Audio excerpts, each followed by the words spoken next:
Yan mga bro, so magandang araw sa inyong lahat. So sasagutin lang natin yung isa sa followers natin, isa sa subscribers natin. Ayan. So siya nga pala, shout out kay J. Villanueva. So ito yung tanong ni bro. Sabi niya, hello po, sir. Huwag nyo na akong tawagin, sir. Sabi ko naman sa inyo mga bro, huwag nyo na akong tawagin, sir. Sabi niya, hello po, sir. Tagahangan nyo po ako. At followers po. Sir, hingi lang po ako ng idea sa wiring diagram ng 5-pin CDI. Motor ko po ay Motorstar Star X125. Ito yung Star X125. Sana mapansin po. Salamat po, sir. God bless. Yan. So, yan mga bro yung sasagutin natin ngayong araw na ito. Kasi matagal na rin ito nagtatanong si bro patungkol sa wiring diagram ng kanyang motor. Ulitin ko, ang motor niya ay Star X125. Okay mga bro, so ayan, bago po natin umpisahan yung ating video ngayong araw, syempre yung mga bago pa lang po dito sa ating channel at kung mahilig po kayo sa mga ganitong video, huwag niyo pong kalimutan mag-subscribe para po lagi kayong updated kapag po meron tayong mga panibagong videos na mga i-upload. So tara!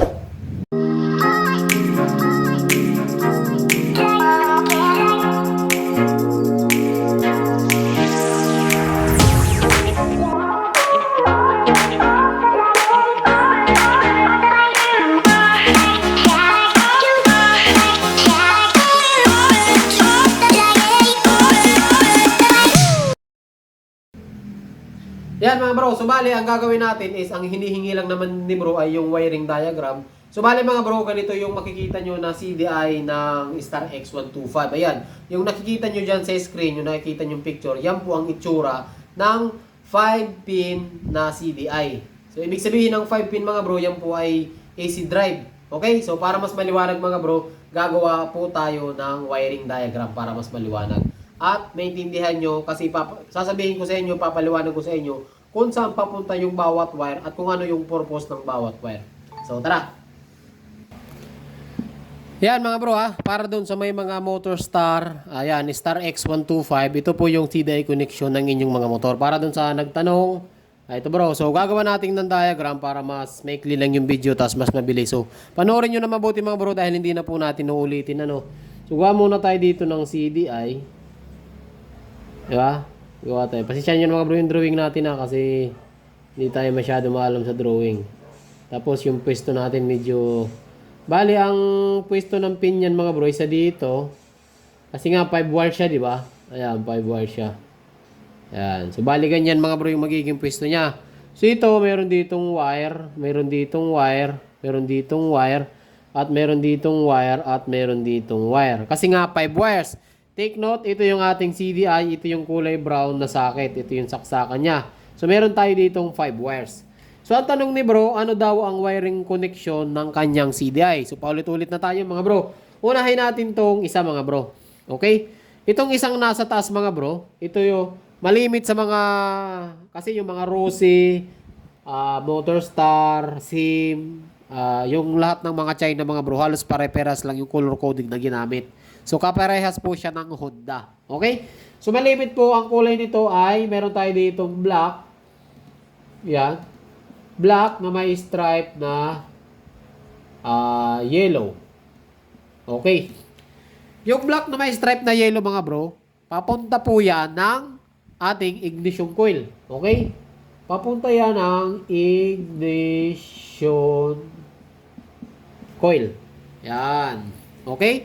Yung ignition coil mga bro, yan yung nagsusupply ng kuryente sa ating spark plug. Okay? Itong wire na ito mga bro, ang kulay po nito ay, malimit po yan ay black na may stripe na red. Okay. Black na may stripe na red. Yan. So ito mga bro, black na may stripe na red, ito po yung main supply, ito po yung nanggagaling ng ating stator. So okay, so lagay natin from stator. Ayan.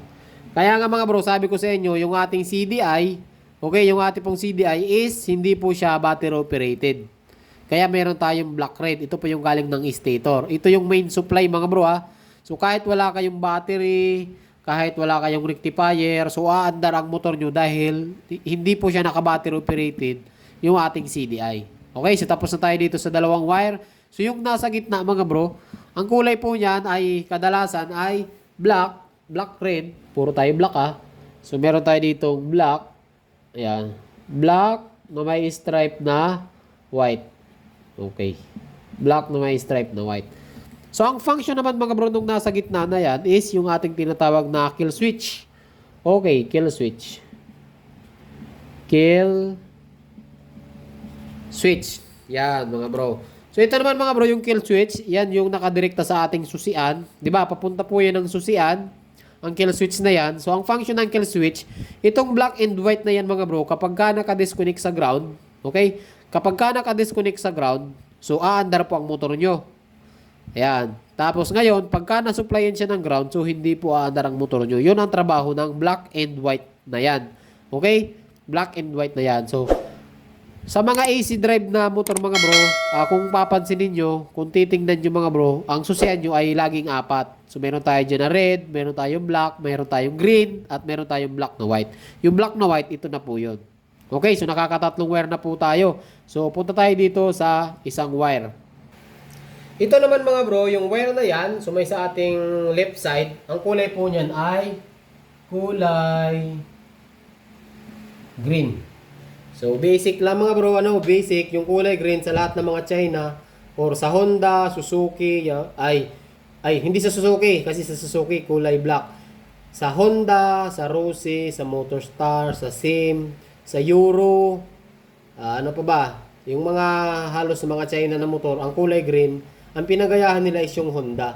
Ang kulay green automatic, yan po yung nagsisilbi na ating ground. Yan. Ground or yung tinatawag nating negative. Ayan. Okay, yan yung ating negative. So, yun lang mga bro. So, dito sa isang wire na yung natitira natin, bali isang wire na lang yung natitira. Ang kulay po niyan ay blue. Ayan. Blue na may stripe na white or yellow. Pagpalagyan natin na blue-white. Minsan blue-yellow, minsan blue-white po yan. Yan naman mga bro, yung blue-white po yan. Yung blue-white na yan, okay? Yung blue-white na yan, ang function yan mga bro is papunta po yan ng galing po yan ng stator. Okay, from stator. Ayan. From stator. So yung tinatawag na ating pulser. Okay. Or trigger. Ayan.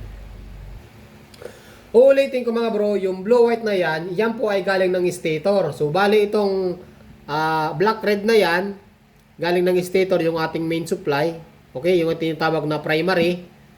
Primary, tsaka yung blue-white, galing po sila ng stator. Ayan. So, ang trabaho nito mga bro is ito yung nagbibigay signal kung kailangan na bang mag-release ng kuryente yung ating CDI. Ayan. So, may kinalaman dito yan mga bro sa timing ng ating makina. Kung nakikita nyo mga bro doon sa magneto, mayroong naka-oscill doon, tapos mayroong maliit na pulser. Ito po yun, dito papunta yung wire na yun. Pag tumapat yung umbok dun sa magneto, tapos tumapat dito sa pulser, so ngayon naman, isisignalan niya yung CDI para magbigay ng kuryente dun sa ignition coil. So kaya may kinalaman yan mga bro sa timing yung ating pulser. Ayan, para pag-andar ng makina. Kasi kailangan, ang mangyayari kasi sa makina, pagtaas ng piston, or tinatawag na TDC or yung top dead center, dun lang dapat mag-release ng kuryente yung ating CDI. So may kinalaman dun yung pulser. Yun ang trabaho ng pulser mga bro. Okay? So yun lang. Ganun lang mga bro yung connection ng CDI ng 5-pin ng Motorstar Star X125. So hindi lang sa Motorstar mga bro, napakarami pong kaparehas yan ng mga Honda, mga Rossi, yung halos lahat ng 5-pin na AC drive. Kung di ako nagkakamali mga bro, meron lang tayong video ng ganito So, baka madoble na yung video natin ito. Kaso, ito yung request ng ating subscribers. Ayan. So, shoutout sa iyo bro. Sana nakatulong sa inyo yung video natin. Ngayong, pasensya na kayo sa drawing at saka sa sulat. Medyo magulo. Pero yung connection na yan mga bro, 100% po na ganyan ang connection nun. Sundan nyo lang kapag ka nagtutroubleshoot kayo. Halimbawa, meron kayong ginagawa na motor o yung motor nyo nagka-trouble. Bago kayo magpalit ng CDI, siguraduhin nyo na buo yung mga wire na yan. Kasi alin man sa isa dyan, hindi gagana ang motor nyo. Kapag sira yung primary, hindi gagana. Pag yung black white, sira, hindi gagana. Kapag walang ground, hindi gagana. Lalong-lalo naman kapag wala yung pulser natin. At syempre, yung ating supply sa ignition coil, kapag kasira rin yan, so may problema, hindi talaga gagana mga bro. Okay? So sa ngayon mga bro, hanggang dito lang yung video natin. Magandang araw sa inyong lahat at ride safe po lagi.